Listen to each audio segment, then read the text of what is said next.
Hi, ಎಲ್ಲರೂ ಹೇಗಿದ್ದೀರಾ? ತುಂಬ ಚೆನ್ನಾಗಿದ್ದೀರಾ ಅನಿಸುತ್ತೆ. ಫುಲ್ ಎನರ್ಜೆಟಿಕ್ ಆಗಿದ್ದೀರಾ ಇಷ್ಟೊತ್ತಾದ್ರೂ.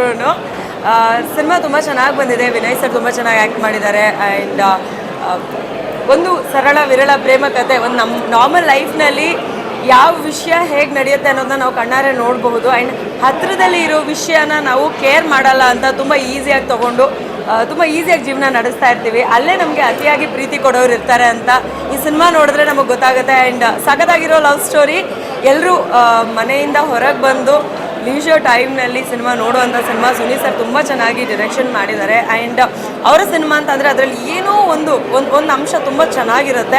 ಅದು ಏನು ಅಂತ ತಿಳ್ಕೋಬೇಕು ಅಂತಂದರೆ ಒಂದು ಸರಳ ಪ್ರೇಮಕಥೆ ಸಿನಿಮಾನ ನೀವೆಲ್ಲರೂ ನೋಡಬೇಕು. ಇದರಲ್ಲಿ ಸ್ಪೆಷಲ್ ಆಗಿ ತುಂಬ ಸಖತ್ತಾಗಿ ಕಾಣಿಸಿರೋವಂಥದ್ದು ಶ್ವೇತಾ ಮ್ಯಾಮ್ ತುಂಬ ಚೆನ್ನಾಗಿ ಕಾಣಿಸ್ಕೊಂಡಿದ್ದಾರೆ ಸಿನಿಮಾದಲ್ಲಿ. ಆ್ಯಂಡ್ ಆಲ್ಸೋ ನಮ್ಮ ಕಾರ್ತಿಕ್ ಅವರು ತುಂಬ ಚೆನ್ನಾಗಿ ಕಾಣಿಸ್ಕೊಂಡಿದ್ದಾರೆ. ವಿಶ್ ಈ ಥರದ ಸಿನಿಮಾ ಇನ್ನೂ ಹೆಚ್ಚೆಚ್ಚು ಬರ್ತಾ ಇರಲಿ ನಮ್ಮ ಕನ್ನಡ ಇಂಡಸ್ಟ್ರಿಯಲ್ಲಿ. All the very best to the whole team. Love you all. Thank you.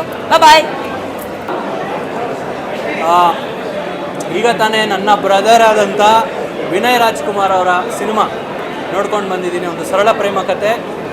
ಹೆಸರಲ್ಲಿ ಸರಳ ಇರ್ಬೋದು, ಬಟ್ ಮೂವಿ ಬಾಂಬ್ ಆಗಿದೆ, ಸೂಪರ್ ಆಗಿದೆ. ಪ್ರತಿಯೊಬ್ಬರು ಅಜ್ಜಿಯಿಂದ ಹಿಡಿದು ಇಡೀ ಫ್ಯಾಮಿಲಿ ಕೂತ್ಕೊಂಡು ನೋಡೋವಂಥ ಸಿನಿಮಾ. ಸುನಿ ಸರ್ ಅಂದರೆ ಏನೋ ಒಂದು ಸ್ಪೆಷಾಲಿಟಿ ಇದ್ದೇ ಇರುತ್ತೆ. ಈ ಸಿನಿಮಾ ಕೂಡ ಹಾಗೆ ಇದೆ. ದಯವಿಟ್ಟು ಸಿನಿಮಾನ ಥಿಯೇಟ್ರಿಗೆ ಬಂದು ನೋಡಿ. ಕನ್ನಡ ಸಿನಿಮಾಗಳು ಇಷ್ಟು ಒಳ್ಳೆ ರಿವ್ಯೂಸ್ ತೊಗೊತಾ ಇರೋದೇ ನಮ್ಮೆಲ್ಲರಿಗೂ ಆ್ಯಕ್ಚುಲಿ ಒಂದು ಖುಷಿಯಾದಂಥ ವಿಷಯ.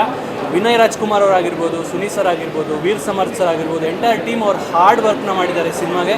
ಇದು ನಾವು ಕನ್ನಡಿಗರಾಗಿ ಈ ಸಿನಿಮಾನ ಪ್ರೋತ್ಸಾಹಿಸೋಣ. ಯಾಕೆಂದರೆ ಈ ಥರ ಸಿನಿಮಾಗಳು ಇನ್ನೂ ಸಾಕಷ್ಟು ಮಾಡ್ತಾರೆ ನಾವು ಇದನ್ನು ಗೆಲ್ಲಿಸಿದ್ರೆ. ದಯವಿಟ್ಟು ಬನ್ನಿ ಥಿಯೇಟ್ರಿಗೆ ನೋಡಿ, ಅವ್ರನ್ನ ಹರಿಸಿ ಹಾರೈಸಿ ಅಂತ ಕೇಳ್ಕೊತೀನಿ. Love you Vinu, you have done a fantabulous job, so proud of you. ಇದ್ರ ಇನ್ಮೇಲಿಂದ it's rocking time for you. All the best. Thanks. SS TV cinema ಜಗತ್ತಿನ ಕ್ಷಣ ಕ್ಷಣದ ಸುದ್ದಿಯೊಂದಿಗೆ.